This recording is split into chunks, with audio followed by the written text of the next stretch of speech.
Hoy os gustaría de hablar sobre José y María, los padres de Jesús, ¿no? Y hablar un poquito acerca de la paternidad y la maternidad en la experiencia de Jesús.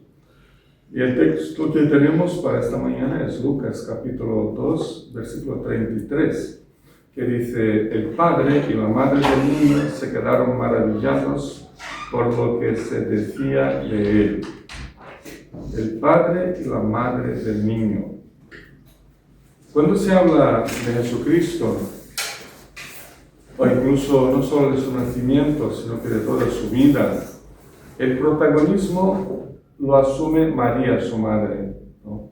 Posiblemente eso tenga que ver tanto con el imaginario religioso popular, que llega al colmo de pensar que María no es simplemente la madre de Jesús, sino que es la madre de Dios, como con el hecho de que las madres en general tienen ese protagonismo en nuestras vidas y en nuestras propias familias, ¿no? Son personas muy importantes. Sin embargo, me gustaría llamarles la atención para estos dos personajes, José y María, que comparten ese protagonismo en la vida de Jesucristo, ¿no? A su Hijo. En primer lugar, debemos reconocer que el Evangelio de Mateo, únicamente José y no María ha sido el que recibe la visitación del ángel del Señor, que le anuncia el embarazo de su prometida y el nacimiento de este niño. No se dice nada en Mateo acerca de María en ese sentido. Solo José recibe esta anunciación. Por supuesto que este hecho le da protagonismo a José en todo el proceso, al igual que en Lucas ya pasa lo contrario, ¿no? La anunciación a María le da a ella también el mismo protagonismo en toda la historia de vida de Jesús. Eso en primer lugar. En segundo lugar, creo que es muy importante poner algo de énfasis en que, sobre todo en Lucas, ¿no? Como vemos, ambos, a José y María, compartiendo la paternidad de Jesucristo. Y eso llama la atención para el hecho de que tanto la paternidad de José como la maternidad de María compusieron de forma perfecta y plena la experiencia de vida de Jesús, desde su nacimiento, también toda su niñez y de toda su vida, ¿no?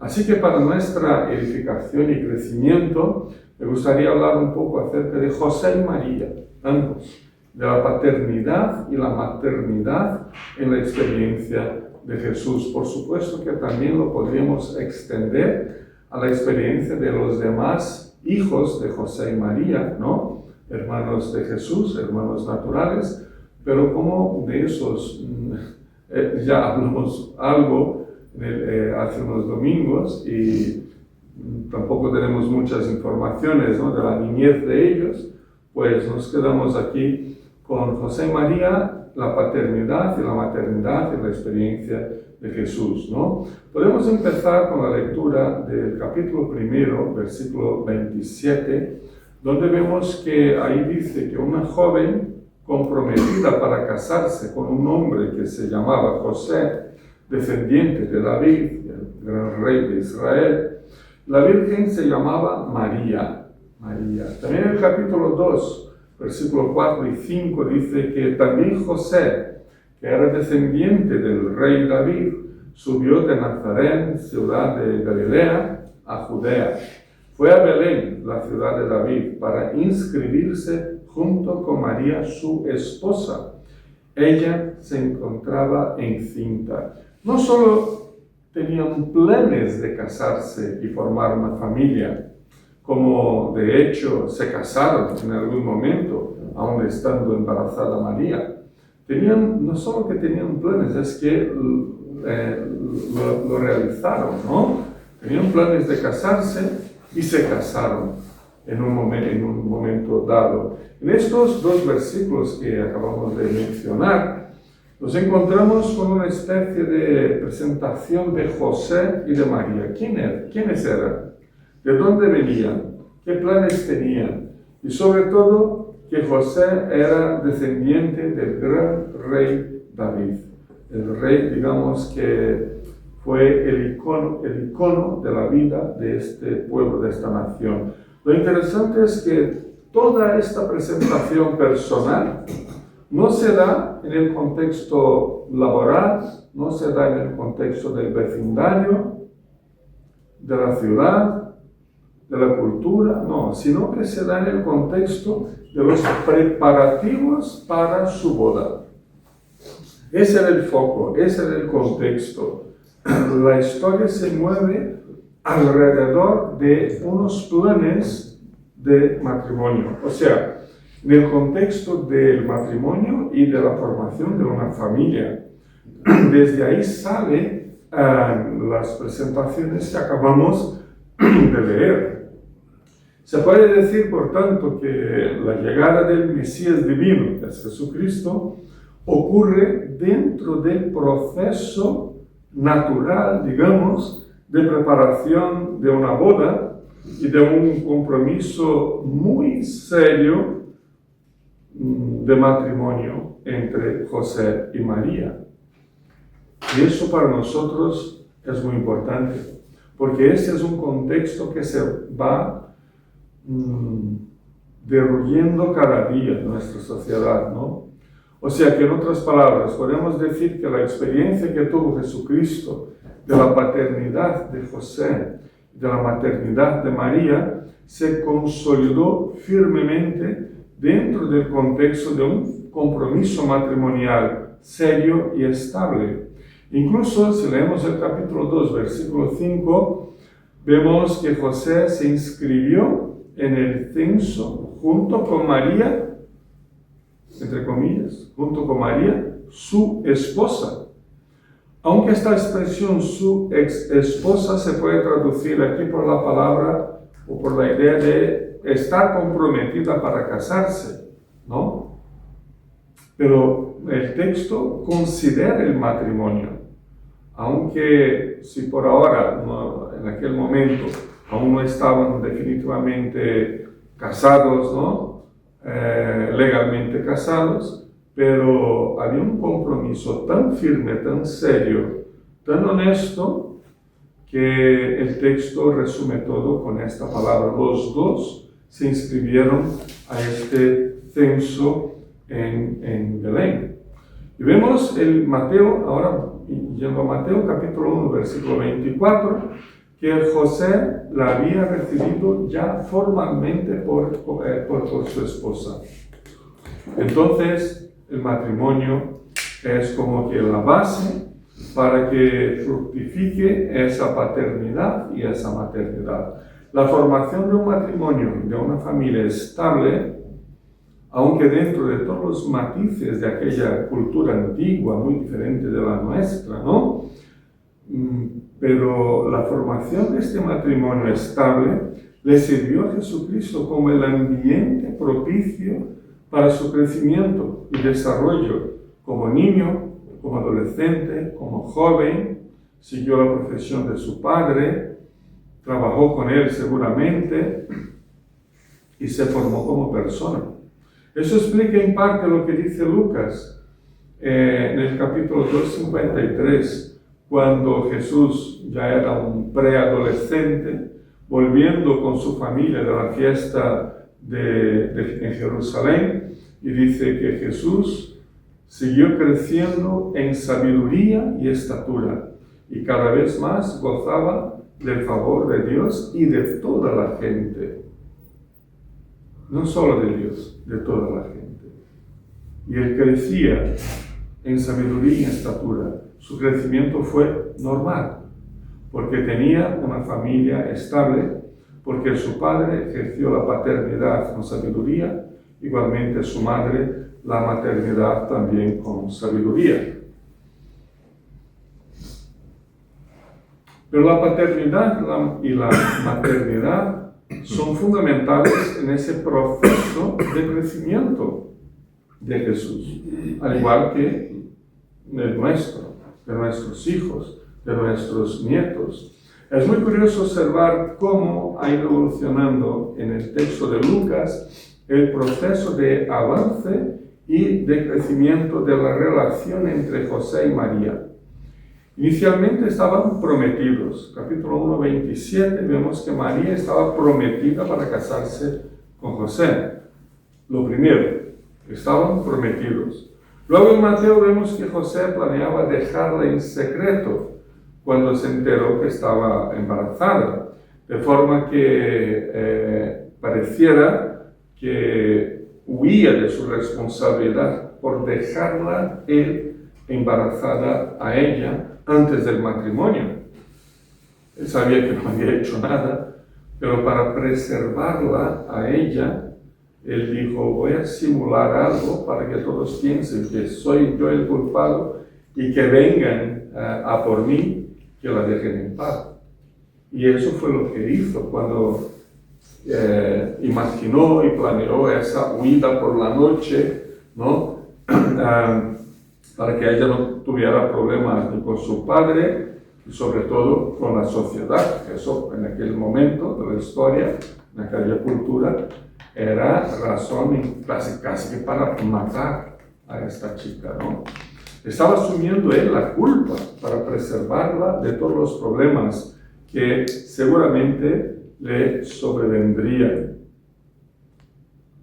Eso fue una actitud bonita de su parte, que era un reflejo de su propio compromiso con María. Luego vemos que se fueron juntos a Belén, su ciudad de origen, donde tendrían que inscribirse en el censo romano, Lucas capítulo 2, versículos 4 y 5, ¿no? Ella, ya muy embarazada, acaba por dar la luz en esa ciudad. Providencialmente pasó el parto en Belén para que se cumplieran las antiguas profecías acerca del nacimiento del Mesías que debería darse en Belén. En todo eso estaban juntos, en todo eso estaban como cómplices, había un compromiso entre ellos. No sabemos al cierto si cuando nace Jesús ya estaban casados o aún prometidos. Lo que sabemos es que no tuvieron relaciones sexuales hasta después del nacimiento de Jesús, y también sabemos que ya se habían asumido el uno al otro. El compromiso entre ellos era tan fuerte que podrían vencer y superar esos obstáculos culturales, sociales, familiares que pudieran ocurrir. Si nos vamos ahora al capítulo 2, versículo 33, que fue el texto que hemos leído al principio, ¿no? Y lo repito ahora, José y la madre del niño, José y la madre del niño se quedaron maravillados por lo que se decía de él. Ahora ya no son José y María, simplemente, sino que ahora vemos aquí que José como padre y María como la madre, con toda la fuerza que representan esas dos palabras, padre y madre, están aquí presentes, están unidos y están juntos en el proceso de sacar adelante esa familia con un niño pequeño. Tanto la Biblia que uso, que es la Nueva Versión Internacional, como otras, ¿no? Toman la libertad de traducir el texto por el padre y la madre del niño, ¿no? Algunas traducciones ponen José y la madre del niño, ¿no? Pero es bonito cuando se lee el texto y se ve que estas dos palabras entran en equilibrio. El padre y la madre del niño. Y este ciclo se completa cuando llegamos al versículo 41 y se lee literalmente la expresión los padres de Jesús. Ya no es una evolución, ¿no? Todo empieza con esa maternidad, esa paternidad, empieza con un compromiso, con la intención, José, de huir por la noche para que la gente tenga la idea de que él dejó a su novia embarazada, y así fueron a por él y la dejaré en paz. luego que se fueron juntos a inscribirse en el censo romano, llega la hora del parto y después dice, el padre y la madre estaban maravillados por lo que se decía del niño, el padre y la madre, hasta que llegamos al punto cuando se dice los padres, una única expresión para paternidad y maternidad, como algo que se complementa. El problema es que muchas veces tenemos en nuestros días mucha maternidad y poca paternidad en la práctica de muchas familias, ¿no?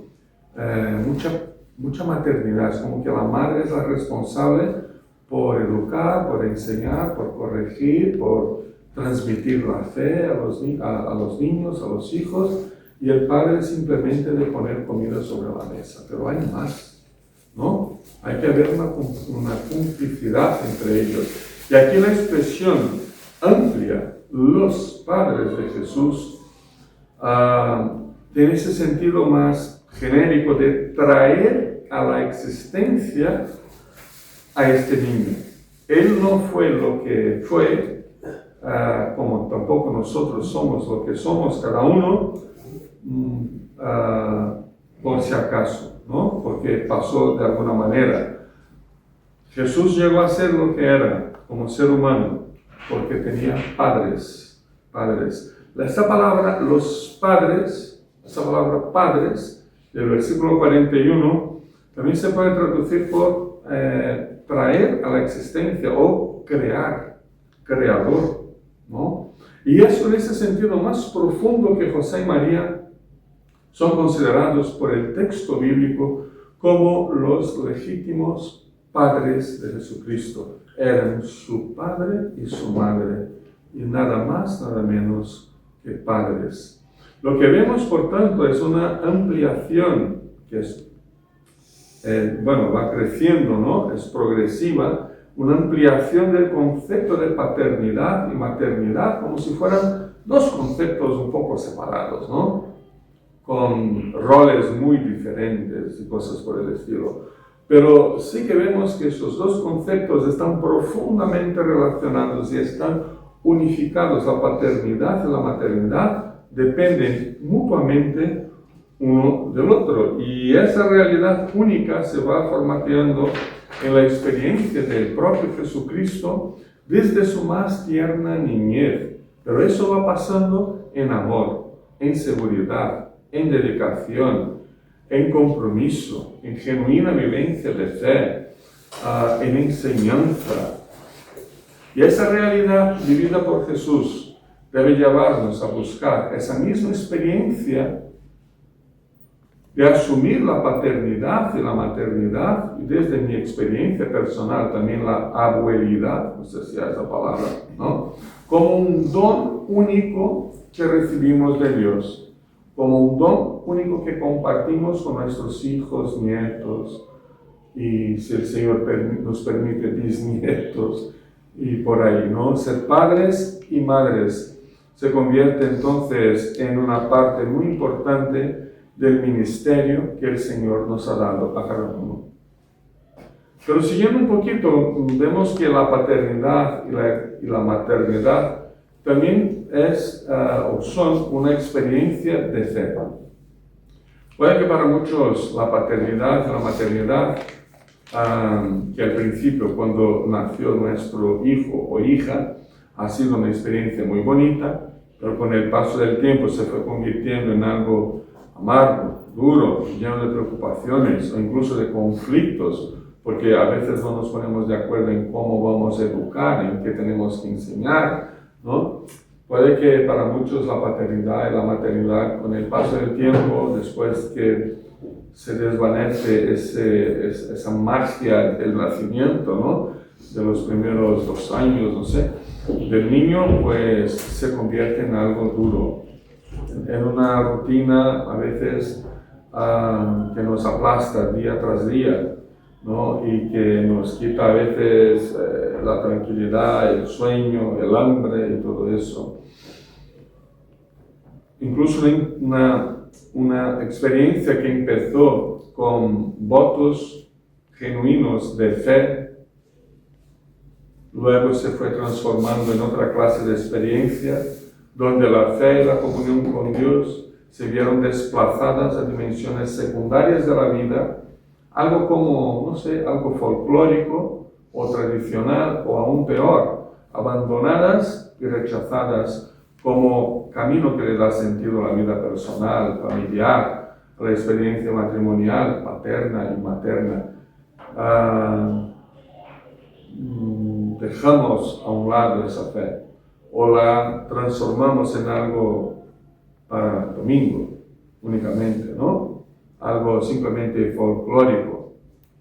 Sin embargo, aunque esa experiencia se torne cada día más común, la fe ha sido uno de los elementos más importantes en la paternidad de José y en la maternidad de María. Tras la experiencia de ver y oír a los ángeles, a los pastores, ¿no?, en Belén, y tras la experiencia que dice que los pastores en Belén encontraron a María y a José y al niño que estaba acostado en el pesebre, ¿no? Tras esa experiencia, y eso ha sido lo que el Señor les había dado a conocer, esa señal divina para los pastores de Belén. La señal divina para los pastores no fue simplemente los ángeles, fue un niño acostado en un pesebre. ¿Queremos cosa más común? Un niño pequeño acostado en una cuna, o en ese caso en un pesebre, o en los brazos de su madre o de su padre. Eso se ve muy a menudo, no es una experiencia humana rara. Esa fue la señal. La señal para los pastores fue algo natural, no fue algo sobrenatural. Aunque lo sobrenatural estuviera por ahí, habían ángeles cantando, coros de ángeles cantando y una estrella que no existe, que estaba por ahí brillando y que luego no la vieron más. Pero se fijaron en lo natural. Un niño acostado en un pesebre. No parece tratarse de una señal milagrosa, espectacular, pirotécnica. Era sencilla, era humilde, incluso era pobre. Pero aún así era la señal de Dios para la fe de aquellos pastores, de aquel padre y de aquella madre. En los versículos 21 a 23 de este mismo capítulo 2 de Lucas, leemos lo siguiente: cuando se cumplieron los 8 días y fueron a circuncidarlo, lo llamaron Jesús, nombre que el ángel le había puesto antes de que fuera concebido. Asimismo, cuando se cumplió el tiempo que según la ley de Moisés ellos debían purificarse, José y María llevaron al niño a Jerusalén para presentarlo al Señor. Así cumplieron todo lo que en la ley del Señor está escrito. Cumplieron todo lo que estaba escrito en la ley del Señor. Todo lo que la ley divina establecía.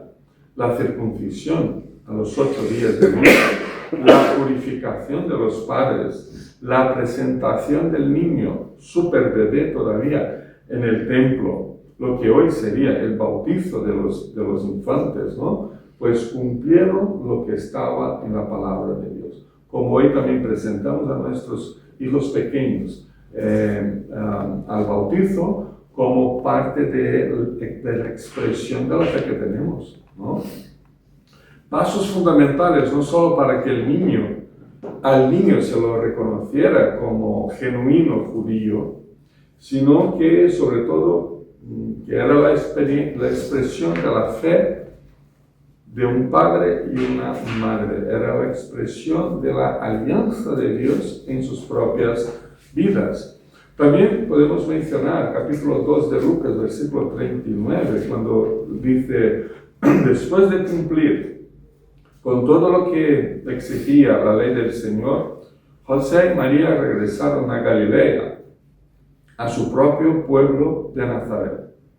De hecho, esta afirmación nos demuestra lo que acabamos de decir, ¿no? Confirma lo que acabamos de decir, que este matrimonio no veía otro camino de vida para su propia relación como marido y mujer, y para su propia familia, y para sus propios hijos, que no fuera el camino de la fe y del compromiso con el Señor. Podemos decir, como el autor de Hebreos, que sin fe es imposible agradar a Dios. Y también que la falta de fe en la vida de un matrimonio y en el ejercicio de su paternidad y maternidad es el peor camino que podemos tomar en nuestra vida. José y María, pues les proporcionaron a sus hijos, empezando obviamente por Jesús el mayor, un ambiente familiar sólido, paterno y materno de fe, de comunión con Dios, de compromiso con la obra de Dios en el mundo. De nuestra parte, al ejercer nuestro ministerio de paternidad y de maternidad, también el ministerio de abuelidad, tenemos la responsabilidad de Dios de transmitirle la genuina fe y no transmitirles nuestros prejuicios religiosos a nuestros descendientes. José y María, y con estas palabras terminamos. José y María, verdaderos ejemplos de paternidad y maternidad, ejemplos que nos inspiran, que nos guían, ejemplos de cómo ejercer estos ministerios, el paterno y el materno, desde la comunión y la búsqueda de Cristo, desde la fe, desde la comunión eclesial. Tenemos a un padre y a una madre que son modelos para todos nosotros. Me refiero al Padre y a la Madre de Jesucristo. José y María son modelos para nosotros. Yo como padre, mi esposa como madre, ¿no? Un modelo que debe inspirarnos y guiarnos. También un modelo que debe llevarnos a la autorreflexión, incluso al arrepentimiento, a la confesión, y a un nuevo sentido de vida matrimonial, de paternidad, de maternidad. Y todo eso, claro, bajo la confianza en Dios y bajo la guía de su palabra. Amén.